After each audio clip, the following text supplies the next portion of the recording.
Gris and Drop Duchy are both fantastic games, but on behalf of my fellow completionists, I'll be measuring them against a different metric. How good are they to complete? In this video, I'll be drifting through crumbling, painterly ruins and rearranging blocks as they descend from up above as I clean up those last couple hardest achievements to reach the satisfying conclusion of total completion. As usual, I'll be giving brief synopses and reviews of both games along the way, beginning with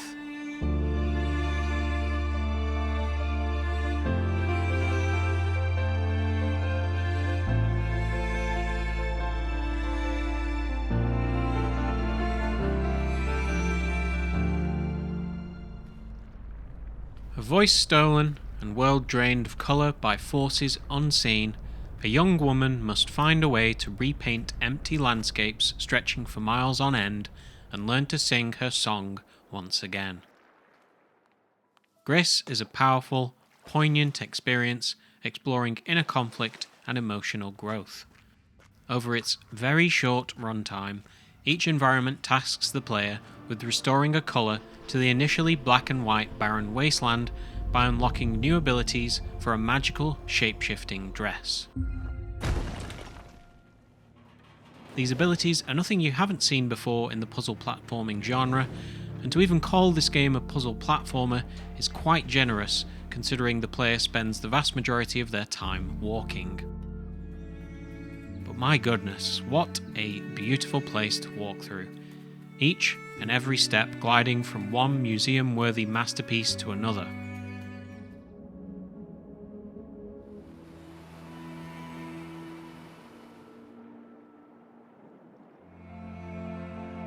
Distracting from the serene and gentle tone with complicated moves or frustrating obstacles was a pitfall correctly skirted around by the designers at Nomada Studio, and makes for quite a tranquil and soothing adventure.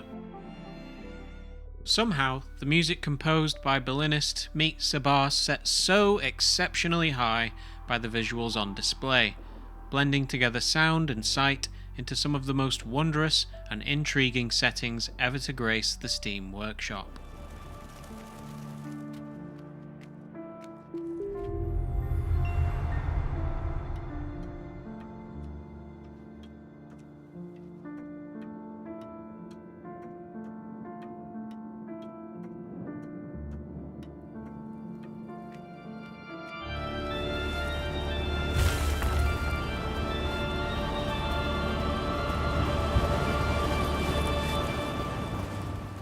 When naysayers claim games cannot be art, point them in Gris's direction. Completing Gris largely comes down to two things: collecting all the mementos and succeeding at a series of secret challenges. The process for the former is the usual fare you'll no doubt expect, each memento hidden slightly off the beaten path or past a light platforming challenge of some sort. With each level's entrance showing how many mementos you have left to find, and a handy chapter selection in the pause menu, it's not that time consuming to mop up the handful that you missed on your first playthrough, and I'll leave a link to the guide I used for that in the description. While I absolutely don't recommend dividing your attention between a guide and absorbing the jaw-dropping art on screen, just knowing what these secret challenges are can go a long way in preserving your time and by extension the emotional impact of the character's journey through this world. With that said, I'm going to try and walk a fine line of giving you the bare minimum information you need at the start of each stage to keep in mind so you aren't pulling yourself out of the experience but also won't miss any of these hidden objectives. So with that said, let's look at the first achievement, Denial. So at the very start of the game, you're going to move slowly to the right until she collapses again onto her knees. And then when she stands back up, you'll now be able to move faster and jump. At this point, you want to go back to the left and hop over a small ledge, and your character will kneel down in front of a large statue. At this point, don't touch anything, don't do anything. Just wait until the achievement pops.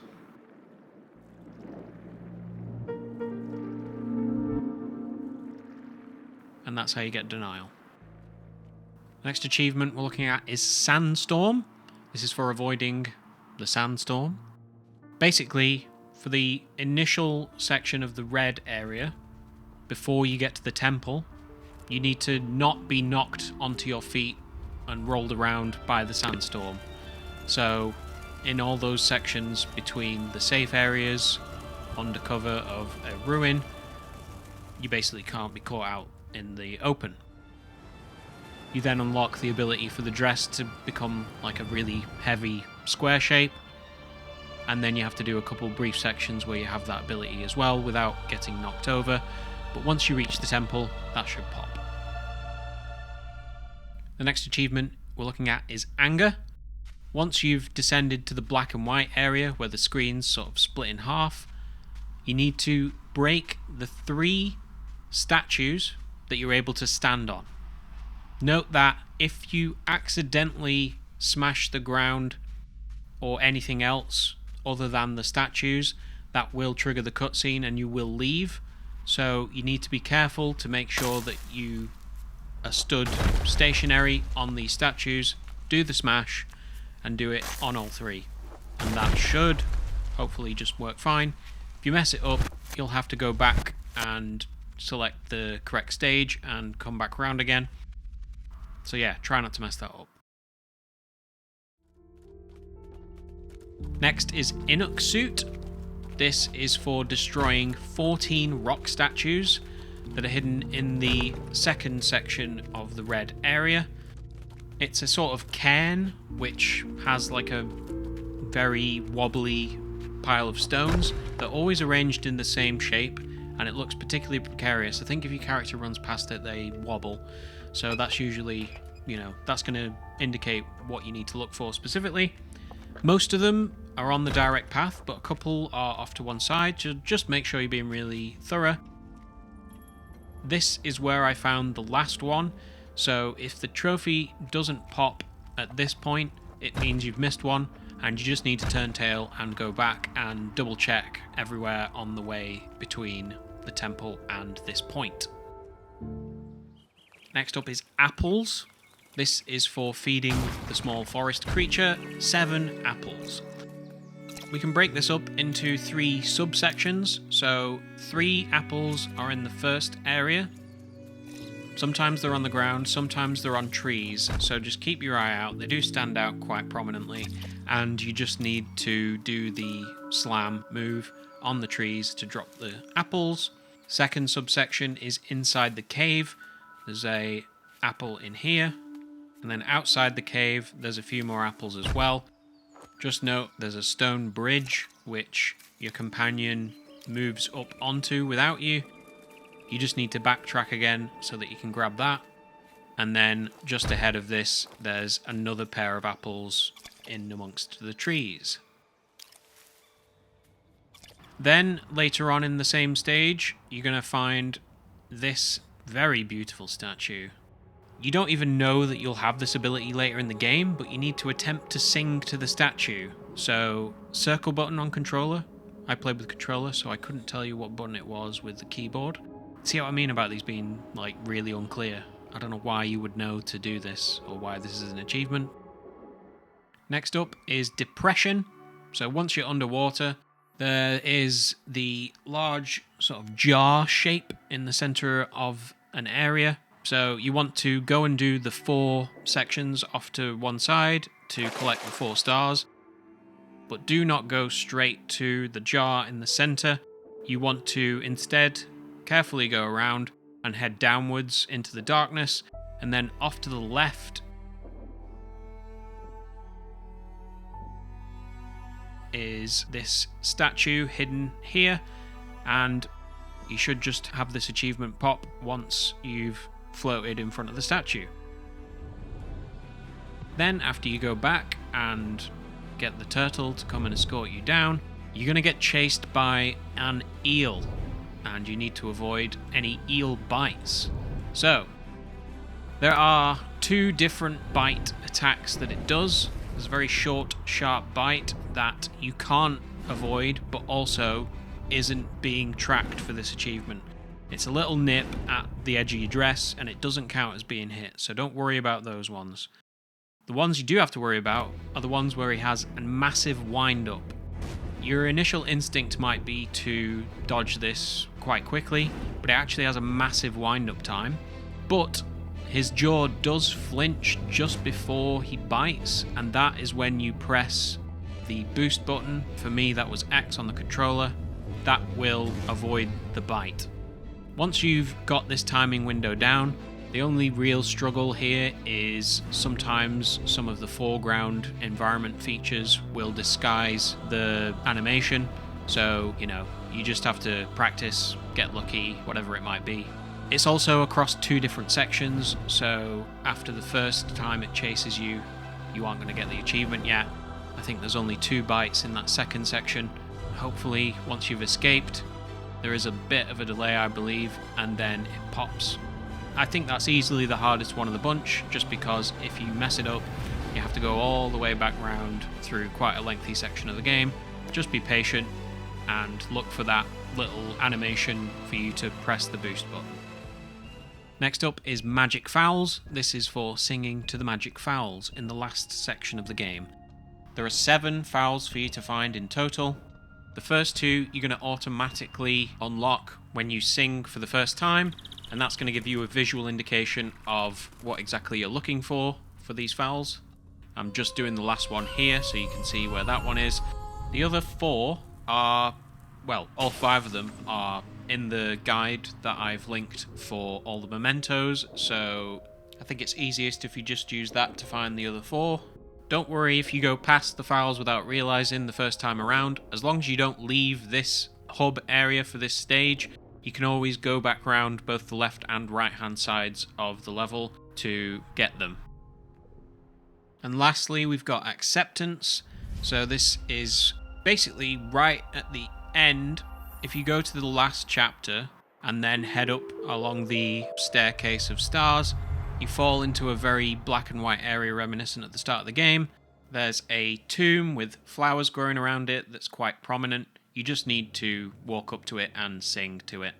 This was the only achievement I actually got on my first playthrough. I did, how would you know? How would you know this was an achievement? So, having covered all those achievements, I'm going to give Gris a 4.5 out of 5 in terms of completion. It only took me about 3 hours, and that's with 1.5 playthroughs to mop everything up. So, even though these achievements are quite menial and don't really have any significance on the plot or how everything ties together, it is such a small time sink that it only takes away slightly having to retread the same ground twice. And the less of that you can do across multiple playthroughs, the better of an experience you're going to have. So hopefully I've helped smooth that curve for you. So let's move on and talk about Drop Duchy, the Tribe update. So before we get things started, I should say that I've already done a video on Drop Duchy base game. So if you're looking for help and tips with some of the hardest achievements for that, you can go ahead and check that out. That should be popping up in the top corner just now. For this video, we're going to be specifically focusing on the DLC, The Tribe, and the free update that came out alongside it, which did add some more content and achievements as well.